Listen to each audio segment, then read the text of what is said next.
Hello and welcome to frankly speaking. नमस्कार और आपका स्वागत है। और हिमंता बिस्वा शर्मा जी, आप असम के मुख्यमंत्री हैं। सबसे पहले तो आपको बधाई कि आपने अपना 1 साल का टेन्योर पूरा किया है और आज हम असम के बारे में और देश के बारे में बात करेंगे। ये 1 साल आप किस चीज से इसको मार्क करते हैं कि इस 1 साल में सबसे सिग्निफिकेंट, सबसे जरूरी चीज आपने क्या की है? देखिए, काफ़ी चीज़ हुआ है असम में। कोई चीज़ हमारा पर्सपेक्टिव से बहुत अच्छा हुआ है, कोई चीज़ नेशनल पर्सपेक्टिव से अच्छा हुआ है, लेकिन कुल मिला के हमने जो मैनिफेस्टो में बोला था लगभग सारा काम को हमने गति दिया है और कुल मिला के सेटिस्फाइंग 1 ईयर रहा। लेकिन लोग कहते हैं कि देश में बीजेपी ने कुछ पिछले 2-4 महीनों से ऐसा माहौल बना दिया है कि सब जगह हिंदू मुस्लिम हो रहा है। देखिए, हमारा देश में हिंदू का या भारतीय का वो तो माहौल हर वक्त हर समय रहना चाहिए, उसमें प्रॉब्लम क्या है? क्योंकि ये देश सबका है। सबका क्यों है। हिजाब, क्यों यूनिफॉर्म सिविल कोड, क्यों लाउड स्पीकर, क्यों हनुमान चालीसा, क्यों ज्ञानवापी, ये सब मुद्दे इकट्ठे आते हैं। देखिए, ये सारा मामला भारत में है। पहले राम मंदिर का मामला था, सुलझ गया, अभी नहीं आते हैं। जो पेंडिंग मामला है ये सारे मामले आते रहेगा और ये सारा मामले में सब जातियों का हित है। अभी जैसे राम मंदिर सुलझ गया, एक बहुत बड़ा फॉल्ट लाइन का समाधान हो गया, तो ये सब बात डिबेट में आना चाहिए, निष्कर्ष निकालना चाहिए। आप डिबेट से भागना नहीं चाहिए। लेकिन ओवैसी जी कहते हैं कि ये ज्ञानवापी मस्जिद में ये वीडियोग्राफी चल रही है which he says is unconstitutional क्योंकि एक प्लेसेस ऑफ वर्शिप एक्ट है 1991 का। देखिए, अगर हिंदू का मन में कुछ है कि वो मस्जिद का अंदर कुछ हिंदू का भगवान का प्रतिछवि हो या कुछ है, ये जानने में क्या प्रॉब्लम है? ये तो इतिहास है। अगर आप आज मान लीजिए मेरा घर का अंदर में कुछ है, वो तो है, इट इज नेचुरल है या तो ये है, उसको देखने में मना क्या है? लेकिन आप कुछ बनवाती मत करो। अगर कुछ नहीं है तो वहां है ऐसा मत बोलो, लेकिन अगर वहां में कुछ है तो सामने आने में क्या प्रॉब्लम है? पर उनका कहना है कि बात यहाँ रुकेगी नहीं। बाबरी मस्जिद गिरा था तो अब ज्ञानवापी मस्जिद गिरेगा। अगर वहां में सचमुच कुछ है तब तो मुसलमान समाज ही निर्णय लेगा क्या करना सही है, क्या करना नहीं चाहिए। इसलिए कोई भी भगवान का, मैं जितना मुसलमान समाज को जानता हूं, कहीं में कोई मूर्तियां निकाल जाए तो वो जगह में वो लोग मस्जिद नहीं चलाता है। आप बोलने भी वो लोग नहीं चलाएगा। तो ऑलरेडी ये कहा जा रहा है कि सर्वे के 2 दिन पूरे हुए, 80% सर्वे हो चुका है तय खाने में। देखिए, ज्ञानवापी मस्जिद में वहां पे स्वास्तिक है, त्रिशूल है, हिंदू चिन्ह है। वो बोलना नहीं चाहिए हम लोग किसी को। अगर कोई कोर्ट का निर्देश का अनुसार कुछ सर्वे हुआ है, वो भी हो सकता है कि सर्वे में जो हम बोला है वो नहीं है, या हम जो नहीं बोला है वो है। तो इसीलिए हम लोग को पेशेंटली वेट करना चाहिए। सर्वे होने दीजिए, सर्वे का रिपोर्ट कोर्ट का सामने आने दीजिए, तब हम लोग चर्चा करें। लेकिन चर्चा तो छिड़ चुकी है ना। ओवैसी जी कह रहे हैं कि देश में विभाजन करना शुरू हो चुका है। देखिए, देश में एक बार विभाजन हो चुका है, दूसरा बार विभाजन ना हो, इसीलिए हमारा आपस का जो भी मामला है इसको सुलझा लेना चाहिए। What about the 1991 places of worship act? वो कौन बनाया, कैसे बनाया वही जाने, लेकिन जो भगवान तो है। अरे भगवान को आप कानून से कैसे गिरेगा? भगवान है, वो तो कानून का ऊपर में होता है। लेकिन आपने अभी कहा कि जो भी कोर्ट कहे वो कोर्ट भी बोलता है ना कि भगवान का जगह में होता है। कभी कोर्ट बोला है कि भगवान नहीं है, कोर्ट कभी बोला है कि भगवान का एक स्थान नहीं है। तो कोर्ट भी आएगा, कोर्ट देखेगा, फिर कानून वाला जो लोग कानून बनाते हैं parliament, they will examine that in the new revelation, अगर कोई रिविलेशन होता है उनका कॉन्टेक्स्ट में क्या 91 का एक्ट में कुछ अमेंडमेंट होना चाहिए, नहीं होना चाहिए, उस समय देखा जाएगा। लेकिन कानून बन गया मतलब वो लॉक नहीं होता है ना कि योर क्वेश्चन इज लॉक, वो तो थोड़े होता है। कानून इज अ डायनेमिक प्रोसेस, चलते रहता है। So you are saying revisiting of People's Worship Act of 1991 cannot be ruled out? देखिए, जब भी कुछ ऐसा मामला सामने आएगा जिसको रेस्पॉन्स करना पार्लियामेंट का दायित्व बनेगा, कर्तव्य बनेगा, वो पार्लियामेंट को दायित्व कर्तव्य निर्वहन करना पड़ेगा। लेकिन आज का दिन में वो कानून है, कोई नहीं ना बोल रहे, कानून है तो कानून है। लेकिन कानून ऐसा नहीं है कि except basic structure of the constitution आप सबको चेंज कर सकता है with the change of time, provided parliament gives its majority. और मेजॉरिटी तो है बीजेपी के पास। अगर मेजॉरिटी देश का जनता ने बीजेपी को दिया है तो बीजेपी को अपना जिम्मेदारी तो निर्वहन भी करना पड़ेगा। तो हिमंता जी, 1991 एक्ट जब पास हुआ था, बीजेपी ने वॉकआउट किया था, और जब वॉकआउट किया था तो तब उमा भारती जी ने कहा था कि ये कांग्रेस पार्टी जो है ये तुष्टीकरण कर रही है, they are doing appeasement politics.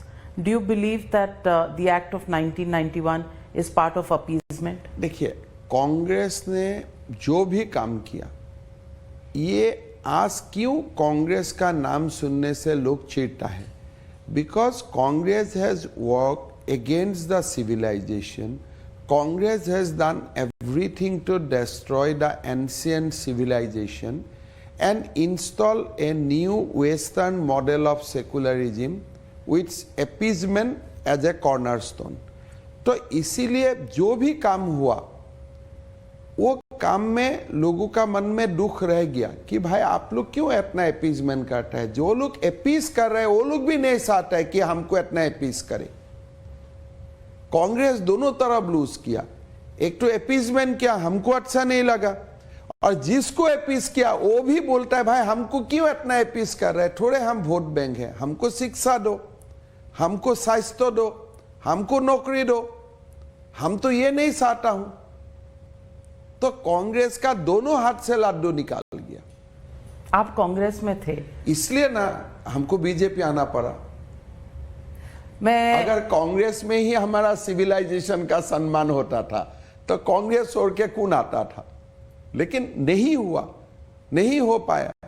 तो आज नॉर्थ ईस्ट में 4 ऐसे मुख्यमंत्री हैं जो पहले किसी समय कांग्रेस में थे। आप हैं, मणिपुर के चीफ मिनिस्टर हैं, नागालैंड के चीफ मिनिस्टर हैं, और कल ही त्रिपुरा के चीफ मिनिस्टर भी बदले, वो भी पूर्व कांग्रेसमैन थे। तो ये कांग्रेस मुक्त भारत हो रहा है या कांग्रेस युक्त बीजेपी हो रहा है? बात देखिए, अभी अगले 5-10 साल में खास करके बाई 2031 कोई भी कांग्रेस में जो लोगों का भी कुछ ग्राउंड में कनेक्टेड है, कोई लोग कांग्रेस पार्टी में नहीं रहेगा। किस लिए? अभी लोगों का ये मानना है कि भाई छोड़ो, गांधी जब कांग्रेस नहीं छोड़ता है तो कांग्रेस और गांधी को एक साथ रहने दीजिए, हम लोग को अपना रास्ता लेना है। आउट ऑफ दैट जिसको बीजेपी का मन में होगा कि this individual can contribute in the nation building, उनको पार्टी में जगह मिलेगा। लेकिन बीजेपी में जगह मिले या ना मिले, लोग कांग्रेस से तो बाहर आ जाएगा, लोग कांग्रेस में नहीं रहे। तो आपको लगता है कि इसमें अभी 10 साल लगेंगे? अभी इस प्रोसेस है, इसका कल्मिनेशन हो जाएगा बाय 2031। एक मतलब कोई नहीं रहेगा। ऐसे तो डिमोलिश हो चुका है, लेकिन डिमोलिशन का बाद भी तो हम बोलते हैं ना कि संस्कार का बाद भी एक अस्थि का विसर्जन का विषय रह जाता है। तो ऐसा आप कह रहे हैं अस्थि विसर्जन होगा 2031 तक? संस्कार कांग्रेस के देखिए 3/4 तो हो चुका है, बाकी जो 1/3 है 2026 में हो जाएगा और बाई 2031 कुछ रहेगा भी नहीं। राहुल गांधी चिंतन शिविर के बाद ये वहां से समाचार आ रहा है कि राहुल गांधी पदयात्रा करेंगे, देश भ्रमण पर निकलेंगे 9 अगस्त से। देखिए, राहुल गांधी क्या करेगा क्या नहीं करेगा वो आज अभी आप कुछ नहीं बोल सकता है। जो करेगा वो दिन शाम को क्या होगा, क्या न्यूज मिलेगा आपको, वही दिन में ही वो उसको एनालाइज यानी कि अगर अनाउंसमेंट किया है तो अनाउंसमेंट किया होगा भी तो नहीं जा सकता है, अगर अनाउंसमेंट नहीं किया है वो भी कर सकता है। आप कोई प्रेडिक्टेबिलिटी कुछ नहीं बोल सकता कि ये निश्चित रूप से होने जा रहा है। आप कह रहे हैं राहुल गांधी अनप्रेडिक्टेबल है। क्या है वो रिसर्च का मटेरियल है, क्या है आपके हिसाब से? आपने तो काम किया है। और देखिए, जो व्यक्ति एक स्पीच देते रहेगा फिर आंखों से इशारा कर देगा, तो फिर जाके कुछ बोलते रहेगा, फिर कोई ऐसा एग्जाम्पल लेके आते हैं, पूरा स्पीच का जो फ्लो था वही वहां खत्म हो जाते हैं। मतलब ये एक कुछ आप निश्चित रूप से नहीं बोल सकते। अभी जो बैड ओरेटर और is he a bad thinker, what are you saying? देखिए, कोई व्यक्ति का ऊपर मुझको कमेंट नहीं देना सही है, लेकिन मैं आपको फैक्चुअली इतना ही बात बोलता हूं कि जब राहुल गांधी का नाम आते हैं आप सर्टेनिटी का साथ कुछ नहीं बोल सकता है। कोई आप नहीं बोल सकता हाँ ये व्यक्ति आज ये अनाउंस हुआ है तो यही करेगा वो आप नहीं बोल सकता है।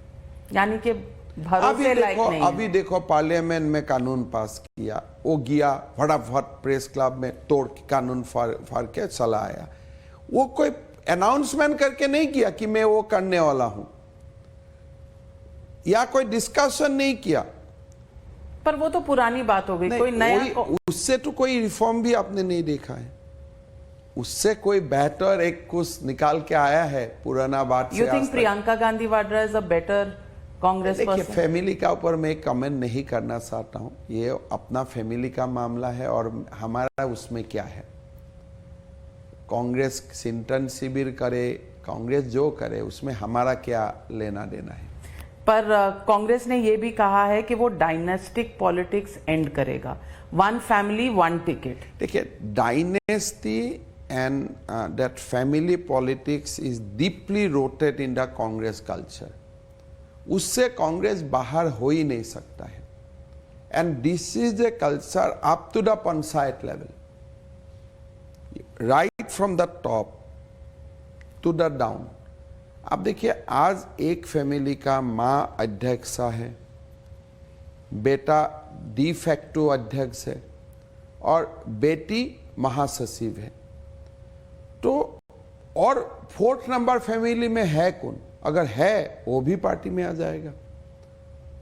तो जब ऊपर में वो देखता है, नीचे सीएम को लगता है भाई हमारा नेता ऐसा कर रहा है तो मुझको भी ऐसा करना चाहिए, तो वो भी अपना बेटा को लाते हैं। फिर नीचे जिला अध्यक्ष देखता है अरे मेरा सीएम साहब वो कर रहा है तो मुझको भी करना चाहिए।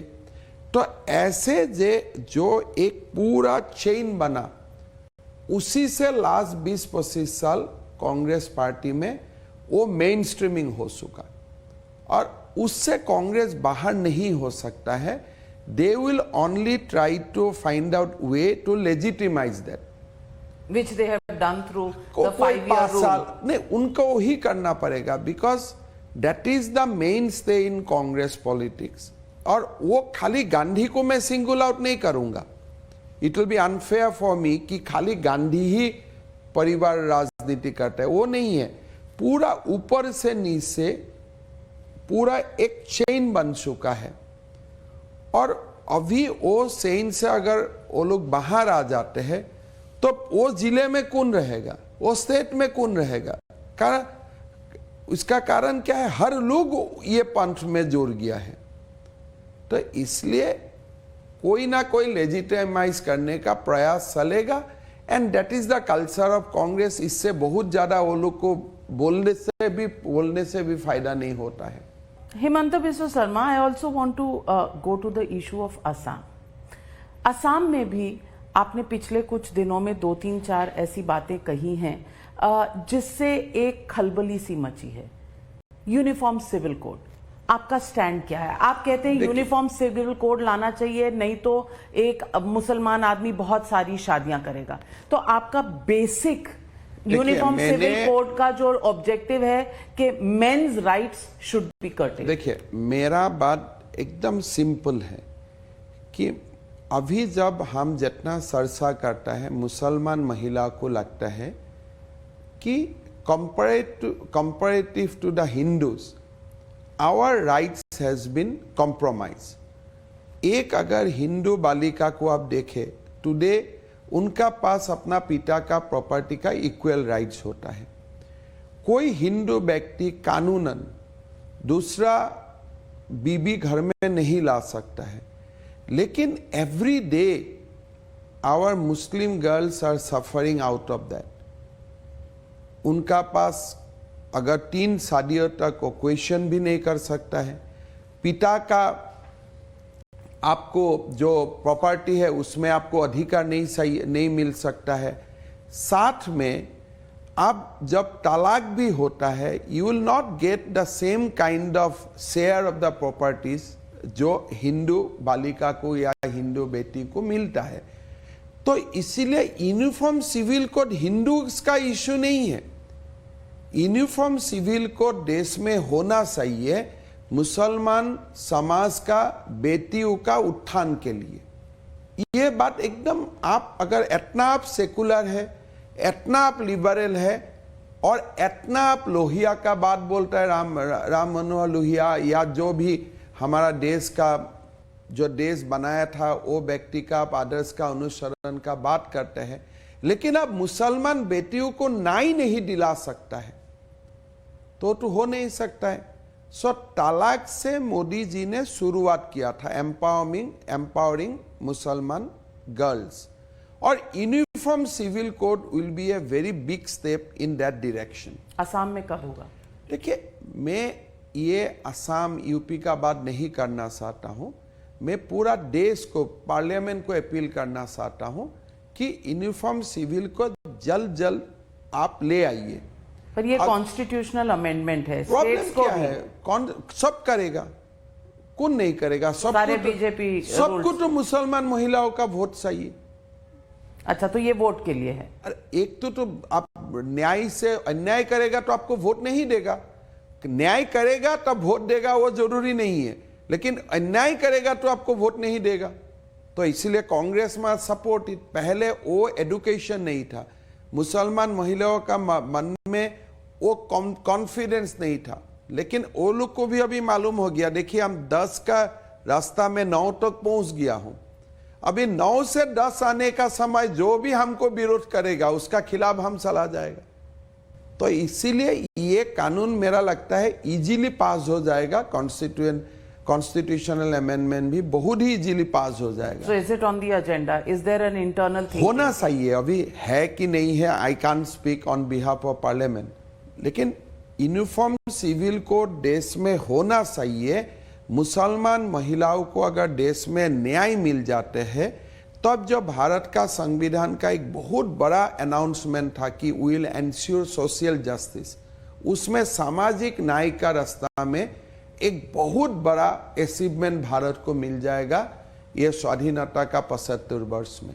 मुख्यमंत्री जी, मैं आपसे पूछना चाहती हूं, जब सिटीजनशिप अमेंडमेंट एक्ट CAA को लेकर इतना विरोध हुआ, तो क्या बीजेपी की सरकारें जो राज्यों में है और जो सेंटर में है, ये रिस्क ले सकती है 2024 से पहले? देखिए, मैं स्ट्रेटेजी का बात नहीं बोल सकता हूं कि कब होना चाहिए कब नहीं होना चाहिए। देश में कोई भी एक सिद्धांत लेने का पहले देश का प्रधानमंत्री या देश का नेता को बहुत सारा चीज देखना पड़ता है।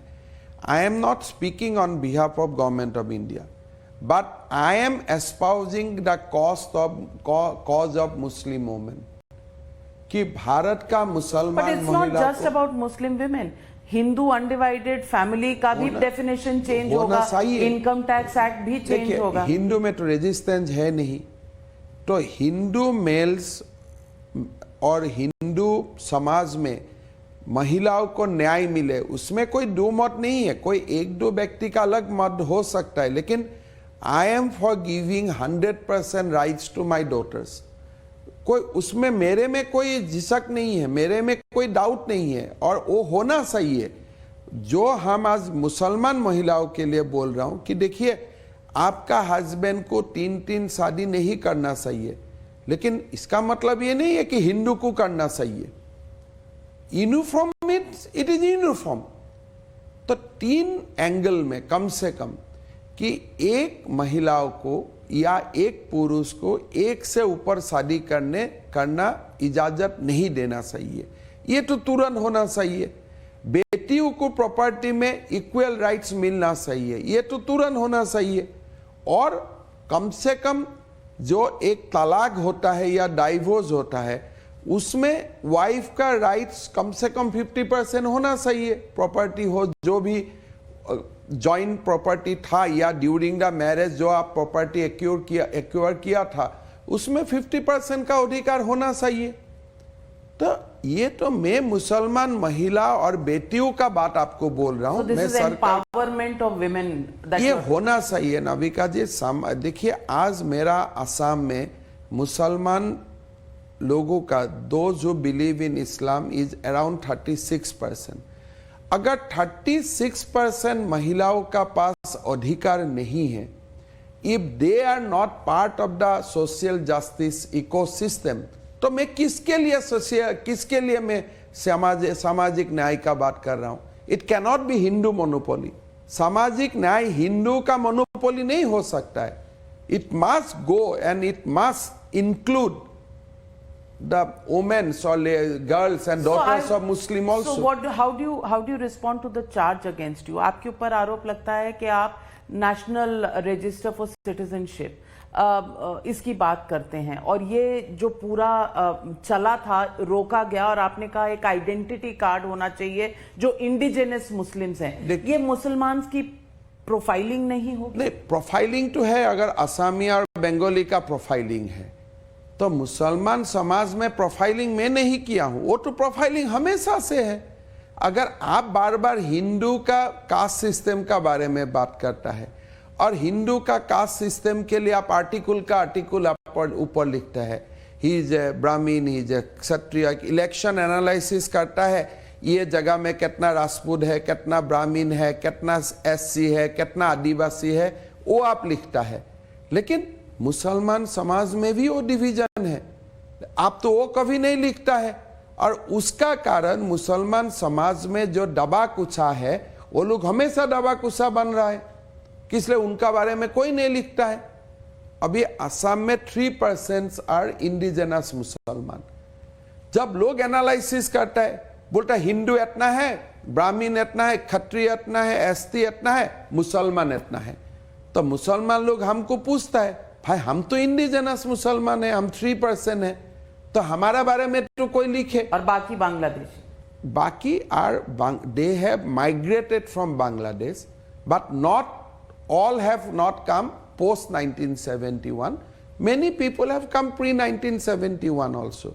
But मैं बांग्लादेश से आया हूं, या मेरा घर बांग्लादेश का कोई जिला में था, उसमें किसी का आपत्ति नहीं है। सब तो गर्व से बोलता है कि हम बांग्लादेश का रंगपुर जिले का निवासी था, हम बांग्लादेश का मयमनसिंह जिला का निवासी था। लोग तो गर्व से बोलता है, उसमें कोई कंफ्यूजन नहीं है। तो 71 के बाद वालों का इशू है। देखिए, दो बात है कि मुसलमान समाज में भी जातियां है, कम्युनिटियां है, लेकिन आप लोग सबको एज ए मुस्लिम एड्रेस करने का कारण जो मुसलमान समाज का जो एक सोशल स्ट्राटा में जो नीचे है, they do not gate voice. तो जब से आपने आदिवासियों का बात बोलना शुरू किया, आपने जब अनुसूचित जाति का बात बोलना शुरू किया, दलित का बात बोलना शुरू किया, डेफिनेटली दलित का लाइफ बेटर हुआ है, आदिवासियों का लाइफ बेटर हुआ है।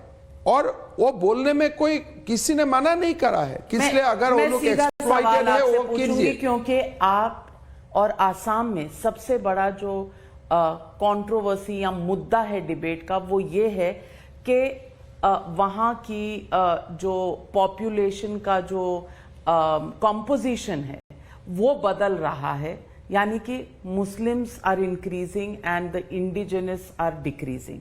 मैं आपसे सीधा सवाल पूछना चाहती हूं, जब आप ये प्रोफाइलिंग करेंगे, एनआरसी लाएंगे, क्या Muslim population versus Hindu population का आप बैलेंस रिस्टोर करें?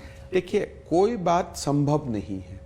आज जो ग्रोथ ऑफ मुस्लिम ये एक हकीकत है, इसलिए मैं प्रिफर करता हूं आप एनआरसी सीए से मुस्लिम पॉपुलेशन का ग्रोथ नहीं रुका सकता है। ये वो तो एक मैकेनिज्म है, कौन क्या है किसको। अगर आप बांग्लादेश में अगर आप रह नहीं सकता है, पाकिस्तान में आप रह नहीं सकता है, तो हिंदू लोगों को नागरिकता मिलना चाहिए। ये एक न्याय का बात है, ये रेस्टोरेशन ऑफ पॉपुलेशन नहीं है। रेस्टोरेशन ऑफ पॉपुलेशन या बैलेंसिंग ऑफ पॉपुलेशन आपका अगर आपको चाहिए तो आपको एजुकेशन लाना पड़ेगा, हेल्थ का पावर देना पड़ेगा, स्किल देना पड़ेगा, फाइनेंशियल इंक्लूशन देना पड़ेगा। मुसलमान समाज को वो न्याय देना चाहिए और ये हमारा फर्ज बनता है कि वो न्याय देना चाहिए। और अभी असम में हम सबसे ज़्यादा मुसलमान कन्याओं का एजुकेशन के लिए सबसे ज़्यादा काम कर रहा हूँ। That is their entitlement. But जब सीए का बाद हम लोग बोलता हूँ, वो एक दूसरा गोल पोस्ट है कि जो लोग रिलीजियस फंडामेंटलिज्म का विक्टिम है इन बांग्लादेश, पाकिस्तान और अफगानिस्तान में, वो हिंदू या सिख लोगों को आप भारत का नागरिकता दीजिए, किसलिए Bharat is their motherland also. तो ये दोनों आर्गुमेंट अलग अलग है, ये दोनों को मिक्स करने वाला चीज नहीं है। हिमंत जी, पिछले कुछ दिनों में कुछ ऐसी घटनाएं घटी हैं, चाहे आप राजस्थान देख लें, चाहे आप जहांगीरपुरी देख लें, चाहे आप शाहीन बाग देख लें। एक तरफ रामनवमी पर पत्थरबाजी होती है, करौली देख लीजिए, अलवर में डिमोलिशन होती है, बुलडोजर आता है। दूसरी तरफ बीजेपी के जो दिल्ली के अध्यक्ष हैं वो कहते हैं रोहिंग्या सेटल्ड हैं शाहीन बाग में। देखिए, मेरा एक सिंपल क्वेश्चन आंसर है, जहां भी बीजेपी सरकार है वहां में ये सब नहीं होता है। आप असम में जितना हनुमान चालीसा कीजिए, करिए, मैं भी पार्टिसिपेट किया। हम लोग 50,000 लोग एक साथ हनुमान चालीसा किया और साथ में मुसलमान लोग भी आया के बाहर से देखा, कोई प्रॉब्लम नहीं है। और असम जैसा मुसलमान बहुल स्टेट भारत में दूसरा कोई है भी नहीं, if you exclude Kashmir valley. लेकिन वहां में बीजेपी सरकार है, सब जानता है कि भारत में हिंदू का हनुमान चालीसा। मध्य प्रदेश वो भी तो बीजेपी रूल्ड है। खारगोन में क्या हुआ? वो तो इमीडिएटली वो तो चुनाव के लिए, इसके लिए कोई लोगों ने ये ड्रामा किया कि हनुमान चालीसा नहीं होना चाहिए। लेकिन आप एक बात जनरली आप देखिए, जहां भी बीजेपी का सरकार है वो जगह में कम्युनल टेंशन बहुत ज्यादा अंदर से नहीं होता है, बाहर से लोग जाके करने का कोशिश करता है। तो कर्नाटका में जब हुआ, कर्नाटक में हिजाब का जो बात है, बाहर का लोग ज्यादा टीवी में बोलता है। मैं तो कर्नाटक का लोगों को इतना नहीं देखा है उसका ऊपर डिबेट करते हुए। तो कर्नाटक ने मुद्दा तो उठाया, कर्नाटक मुद्दा तो उठा कर्नाटक के कॉलेज से। नहीं, कर्नाटक में तो इन्वेस्टमेंट भी आ रहा है।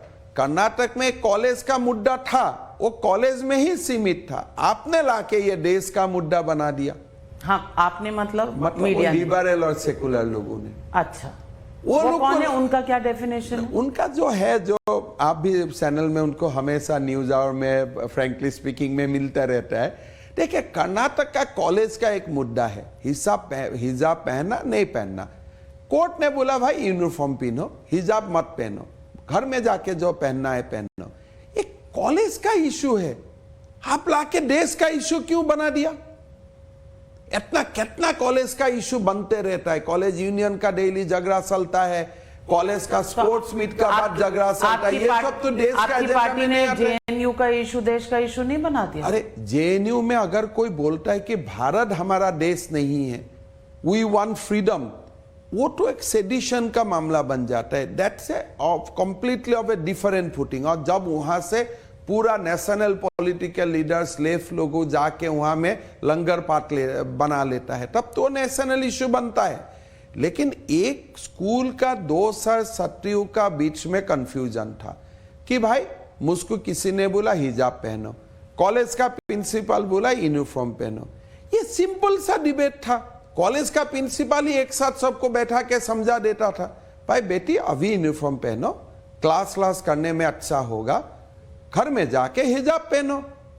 इतना सिंपल 5 मिनट का बात तो सेडिशन खाली जेएनयू की वजह से होता है? अगर और जिग्नेश मेवानी अगर प्रधानमंत्री के खिलाफ ट्वीट करे तो उसको आप 2500 किलोमीटर दूर जाके अरेस्ट कर लेंगे। आपने बात को नहीं समझ रहा है। जिग्नेश मेवानी का जो ट्वीट था वो प्रधानमंत्री जी का खिलाफ क्या बोला उसका हमने कभी कॉग्नाइजेंस नहीं लिया। लेकिन नाथुराम गडसे को भगवान मानने वाला, मतलब भगवान और गडसे कब समान हो गया? तो you are defaming my right to worship कि मैं भगवान का, गडसे और भगवान is in the equal footing. वो नहीं हो सकता है ना देश में। पर आपने तो जब किसी ने एफआईआर दिया, हमने कार्रवाई किया, और अगर आप एफआईआर उसमें बेल मिलता है तो मॉलेस्टेशन केस में अंदर कर दीजिए। आप नाविका जी, आप एक महिला है, कोई महिला कोर्ट में जाके 164 स्टेटमेंट देगा कि मुझको मॉलेस्ट किया गया है? आप बोलिए। कोई एडुकेटेड एक लेडी, कोई कभी कोई शिक्षित ना हो, फैमिली का दबाव में आके कुछ बोल दिया। लेकिन आपको अगर आपका और मेरा कुछ जो भी है, क्या आप आज जाके कोर्ट में एक पिटीशन डालेगा, 164 डालेगा कि किसी ने मुझको मॉलेस्टेशन किया है? आप जिग्नेश मेवानी हो और ABCD हो, लेकिन हर समय महिलाओं का जो स्टेटमेंट है उनको ज्यादा एम्फेसाइज देना चाहिए। Hemant ji, balance lies with the lady. ये कहा जाता है the state not only has to be just but it has to be seen to be just. हाँ, बिकॉज स्टेट जो होता है, सरकार जो होती है, उसको मैग्नानिमस लगना चाहिए। इसीलिए आप मैग्नेमियस होते हुए हम उनको थाना में बैठने दिया, टीवी देखने दिया, लोगों से मिलने दिया। लेकिन जहां तक महिलाओं का ऊपर मॉलेस्टेशन का बात था, उसमें तो मैं कॉम्प्रोमाइज नहीं कर सकता हूं ना। तो ये पॉलिटिक्स की बात है? ये पॉलिटिक्स का बात नहीं, this is rights of A women. Because अरे आप बात बोलिए। गुजरात में चुनाव आ रहे हैं तो जिग्नेश मेवानी मैं तो वो दिन तक क्या गुजरात में चुनाव आ रहा है, वो कितना बड़ा MLA मेरा मालूम भी नहीं था।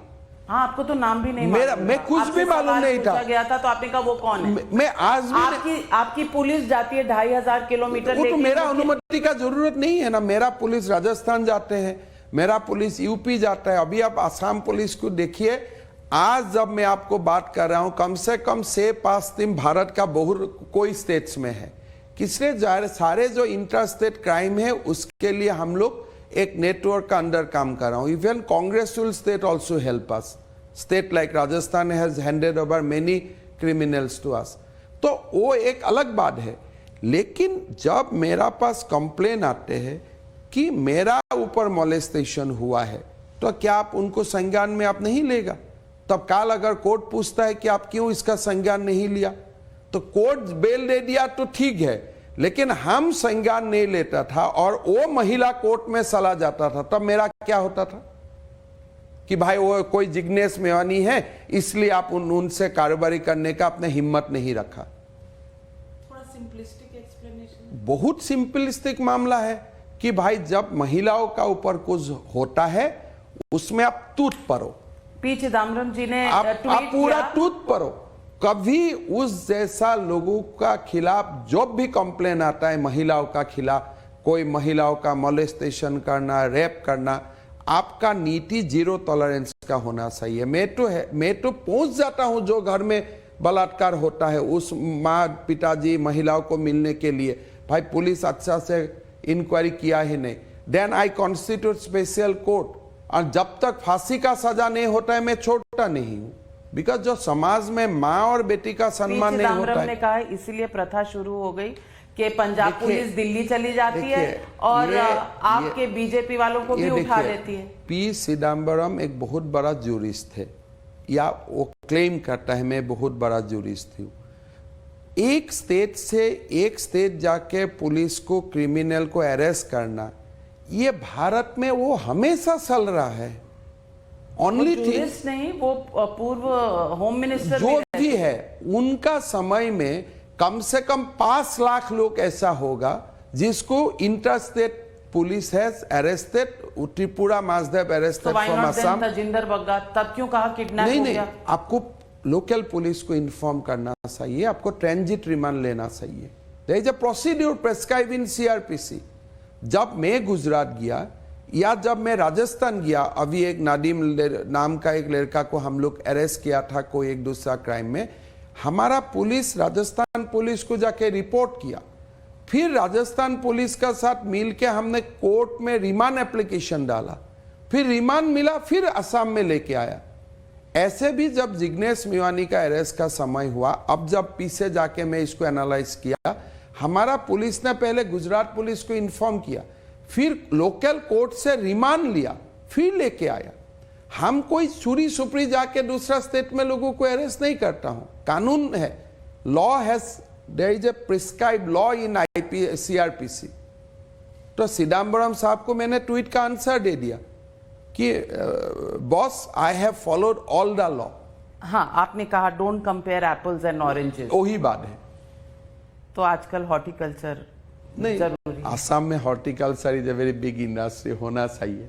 मैं आपसे सवाल ये भी पूछना चाहती हूँ कि आसाम एक ऐसा राज्य है जिसका एक डूबियस डिस्टिंक्शन है कि सबसे ज़्यादा जितने भी सेडिशन केसेस हैं वो आसाम में होते हैं। देखिए, असम में ये my respectful submission will be कि असम में सेडिशन का केस होना कोई इरेगुलरिटी नहीं है, बिकॉज असम में ऐसा संगठन था, उग्रवादी संगठन था, those who have waged war against the state, not from today, from the day of independence. And इसीलिए हम लोग को वो सेडिशन का केस देना पड़ा, बिकॉज दे देमसेल्फ क्लेम। अब क्या होगा? नहीं, अभी पता नहीं माननीय कोर्ट क्या बोलता है। कल अगर मैं परेश बरुआ को अरेस्ट करना पड़े, मैं बात नहीं करता हूं इनको मैं अरेस्ट कर रहा हूं, इसलिए we are in some kind of dialogue, but मान लीजिए उनको मैं अरेस्ट करना पड़ा, तो मैं सेडिशन केस तो उनका ऊपर देना ही पड़ेगा, because they themselves claim that we don't want to be in the union of India. तो इसीलिए असम, नागालैंड, जम्मू कश्मीर, ये सब जगह में सेडिशन एक it is a necessity. it is a crime which people proudly profess कि हाँ मैं भारत में नहीं रहना चाहता हूं। तो ये तो चल ही रहा है। तो those who doesn't know the history of India and particularly history of North East, वो भूलेगा देखो असम में इतना सेडिशन का केस है, हम तो लड़ते रहा वो सबसे। तो कोर्ट को नहीं आती? नहीं, कोर्ट को I am sure that lordships will take into cognizance कि those who are waging arm struggle against the union of India और those who are asking for sovereignty of the country, उनका खिलाफ whether there will be sedition और there will be some special act, कुछ तो लगाना ही पड़ेगा आपको। आपकी सरकार यानी कि बीजेपी की केंद्र सरकार ने एक पोजीशन लिया केदारनाथ जजमेंट के बेसिस पर सुप्रीम कोर्ट में, और थोड़े ही दिन में अपना पोजीशन बदल कर उन्होंने कहा कि हम सेडिशन लॉ को रीलुक करेंगे। देखिए, ये चेंज क्यों? देखिए, ये सेडिशन लॉ का रीलुक करने का जो भारत सरकार एफिडेविट दिया है, that might have some merit, because कहीं में इसका जो दुरुपयोग भी हो सकता है, कहीं में डेमोक्रेटिक स्ट्रगल का खिलाफ भी सेडिशन केस लगाया गया है, ऐसा भी हो सकता है, because they are in the know how कि क्या देश में हो रहा है क्या नहीं हो रहा है, and everything is a changing circumstances, they have that right. But अगर असम गवर्नमेंट को एफिडेविट देने का इजाजत देता है या मौका देता है और हम लोग को केस में पार्टी बनाता है, तो हम लॉर्डशिप को ही पूछूंगा कि अल्फा का खिलाफ मेरा सेक्शन क्या बनेगा, what section I will arrest alpha cadres, what section I will arrest PLA cadres, जो असम राइफल्स इंडियन आर्मी को हर दिन मारते हैं, फिर वीडियो में आके क्लेम करता है कि हमने मारा। पर आप ये तो मानेंगे, असम की ULFA issue, insurgency issues apart, every government has used it as a tool of politics. देखिए, ये एक परसेप्शन है, लेकिन हम क्यों करें? सेडिशन केस में भी आपको जितना दिन का कस्टडी मिल जाता है, there are so many other section in the IPC, मुझको इतना ही दिन का कस्टडी मिलता है।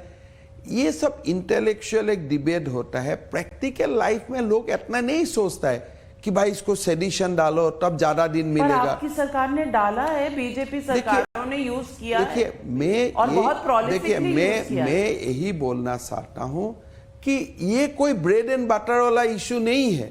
आप सेडिशन का अगर देश का खिलाफ कोई षड्यंत्र करेगा और उसको क्या सेक्शन लगाना चाहिए, खाली आप इतना ही बोल दीजिए, हम वही सेक्शन को लगाऊंगा।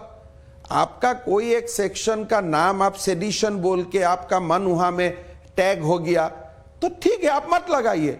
लेकिन जब भारत का खिलाफ बोलता है, जो भारत को तोड़ना चाहते हैं या भारत का अगेंस्ट में आर्म स्ट्रगल करना चाहते हैं, agree that there is a restraint even on parts of the governments and BJP governments in use of नहीं, नाबिका जी, मेरा बात कंप्लीट अलग है। मेरा कोई प्रेम नहीं है। आपको सेडिशन सब अच्छा नहीं लग रहा है, उसको चेंज कर दीजिए।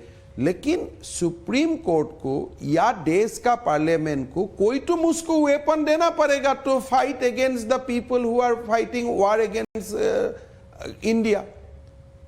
आप सरकार का खिलाफ जो कर रहे हैं उसका ऊपर आप सेडिशन मत लगाइए, मैं उसका पक्ष में नहीं हूं। लेकिन जो देश का खिलाफ कर रहे हैं उनका ऊपर आप क्या लगाएगा? वो नाम दे दीजिए, उस इंग्रजी शब्द दे दीजिए, हम वही सबका बात बोलेगा। तो मैं कह रही हूं कि सरकार की कोई डिसेंट दिखाए या क्रिटिसिज्म करे उस पर ना लगाए, उसको मत लगाए। लगाया जाता था, ये तो गलत था, इतना तो एडमिट करेंगे। देखिए, कोई भी कानून का दुरुपयोग होगा वो खराब है, and nobody should justify that. और अगर मैंने आपका खिलाफ एक सेक्शन लगाया, ultimately if I can not secure conviction from a court of law, 3.3% conviction, तब मैं गलत हूं। तो आप गलत थे। तो मैं गलत हूं अगर, लेकिन जब मेरा स्टेट में लगाया जाता है, मैक्सिमम में हमने मैंने कभी वो सेक्शन नहीं लगाया, सेडिशन का सेक्शन क्यों लगाऊंगा? उनका खिलाफ मोलेस्टेशन का केस लगा है। और उससे पहले, उसका पहले भी जो लगा है कि 153 लगा है, जो आपको रिलीजियस सेंटिमेंट को हर्ट किया था, पर हमने कभी सेडिशन नहीं लगाया। हिमंता जी, लेकिन आपको देखिए, आपका चैनल का थ्रू से मैं ये बात बोलना चाहता हूं कि एक तो आपने एक नक्शा दिखाया कि सरकार को जो क्रिटिसाइज किया, इसका कारण सेडिशन लॉ का दुरुपयोग होता है। लेकिन जो बोनाफाइडी प्राउडली स्टेट का अगेंस्ट काम कर रहा है, they are waging war, daily video में आता है, हाँ मैं ये ऑफिसर को मारा, मैं देश में नहीं रहना चाहता हूं, तो उसका खिलाफ हम क्या सेक्शन लगाएगा? तो वो तो देना चाहिए, हम तो नहीं तो देश खंडित हो जाएगा। Well, probably this will be part of the review. हाँ, इसीलिए मैं बोल रहा हूं कि देखिए, आज माननीय सुप्रीम कोर्ट का न्यायमूर्ति चीफ जस्टिस सारे कुछ ऑब्जर्वेशन दिया है, उसको हम लोग को रेस्पेक्ट करना चाहिए। कहीं भी दुरुपयोग होना हुआ है तो उसको रेक्टिफाई करना चाहिए, और लॉर्डशिप का सामने ही बोलना चाहिए कि ठीक है, सरकार का खिलाफ जो बोलता है उनका खिलाफ सेडिशन केस लगाना गलत है, मैं भी मानता हूं। लेकिन देश का खिलाफ जो बोलता है उनको मैं क्या करूं?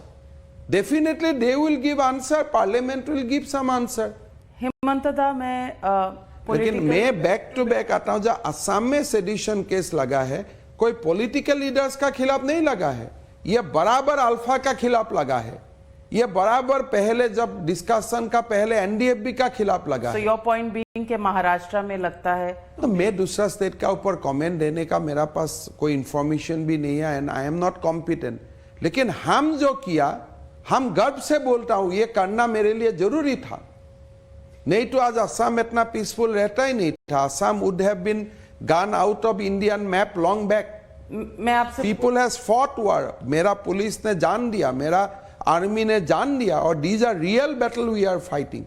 ये कोई आर्टिफिशियल बैटल में प्रोजेक्ट नहीं कर रहा हूं। मैं आपसे पूछना चाहती हूं कि बीजेपी में एक प्रथा चली है चीफ मिनिस्टर्स बदलने की। सर्बानंदा को बदलकर हिमंता दादा को लेके आए, फिर गुजरात में बदलाव हुआ, रूपानी को बदला गया, उसके बाद त्रिपुरा में बदला गया, लेकिन त्रिपुरा में अभी भी खलबली जारी है। कल विनोद तावड़े सेंट्रल ऑब्जर्वर के सामने कुछ बीजेपी के लोगों ने देखिए, डेमोन्स्ट्रेशन मेरा बात यही मैं बोलना चाहता हूँ, बीजेपी का कोई भी कार्यकर्ता को पद से अटैचमेंट नहीं होना चाहिए।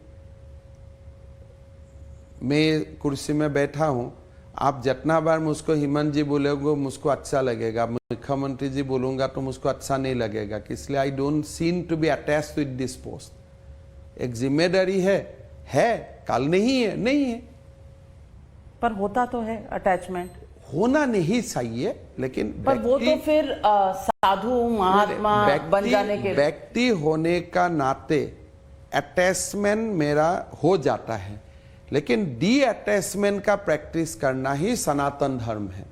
तो आप कह रहे हैं कि बिप्लब देव अटैच हो गए थे? देखिए, बिप्लब जी बहुत अच्छा से और त्रिपुरा में काम किया था, और तो फिर चेंज क्यों किया? मेरा आप निश्चित रहिए कि पार्टी ने सब बात सोच के ही निर्णय लेता है, और उनके लिए भी जिम्मेदारी होगा। लेकिन अभी भी डिससैटिस्फैक्शन है। कहाँ में?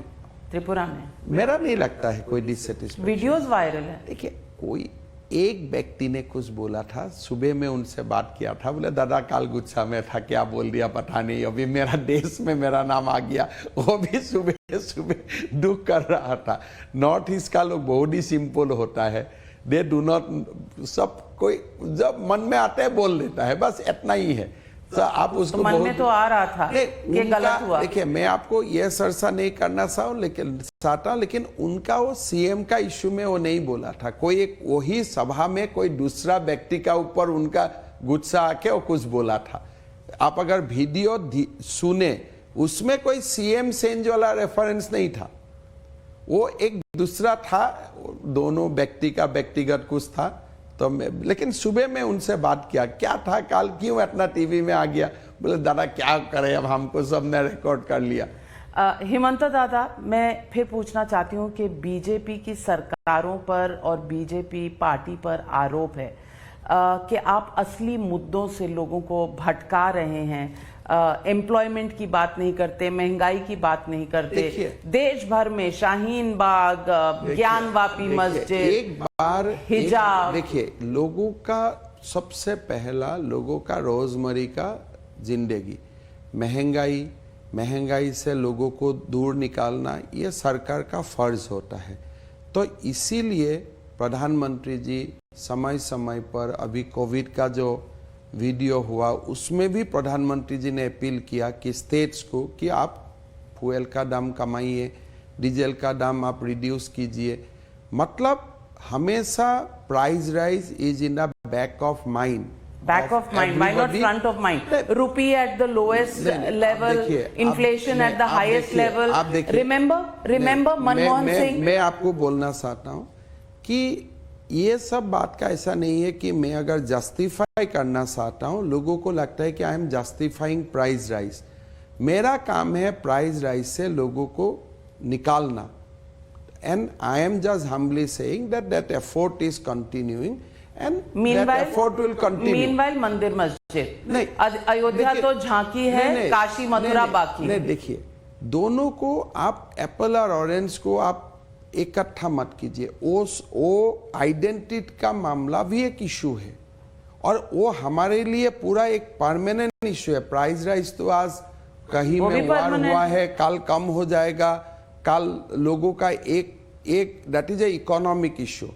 बट इकोनॉमिक इशू का साथ साथ हमारा देश में जो भी अनसेटल इशू है, वो सब भी बड़ा इशू है। अगर मेरा कोई धर्म का स्थान में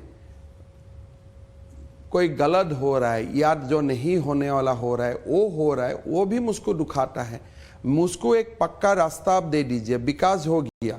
लेकिन मुझको शाम को काम करने आने का बाद शाम को जाने के लिए मेरा पास मंदिर नहीं है, वो भी मेरे लिए ये इशू तो ये है। भड़काना So, नहीं है। ये एक- अगर ओवैसी, अकबरुद्दीन ओवैसी औरंगजेब की मजार पर जाता है तो आप कहते हैं प्रोवोकेशन है। देखिए, औरंगजेब का मजार में भी कोई अनजान जा सकता है क्या? आप औरंगजेब का मजार में जाएगा, काल आप बोलेगा कि मैं वो अल कायदा वाला का मजार में जाऊंगा, और फिर आप देश का संसद भी है। जो औरंगजेब ने देश को तबाह कर दिया, उनका मजार में आप क्यों जाते हो? Unless he is your father. आपका पिता है तो आप जाइए, मैं आपत्ति नहीं करता हूं, बट अदरवाइज आप क्यों जाते हो? आप उनसे क्या इंस्पिरेशन लेगा? आप शिवाजी महाराज से इंस्पिरेशन लीजिए, आप लासित बरफुकन से इंस्पिरेशन लीजिए।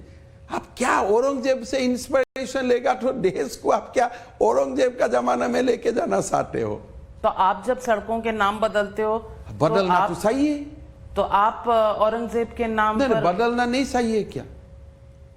अभी अगर जो आपका मंदिर तोड़ा, जो आपका बेटियों को पकड़ के अत्याचार किया, जो आपको धर्म परिवर्तन के लिए फोर्स किया, क्या वो सब का नाम देश में होना चाहिए? अभी कोई कोई लोग मुझको बोलता है, असम में भी 2 साल ब्रिटिश स्ट्रक्चर हम लोग को तोड़ता हूं, तो लोग डिबेट करता है ये हेरिटेज है। हम बोला यार ब्रिटिश कैसे मेरा हेरिटेज हो गया?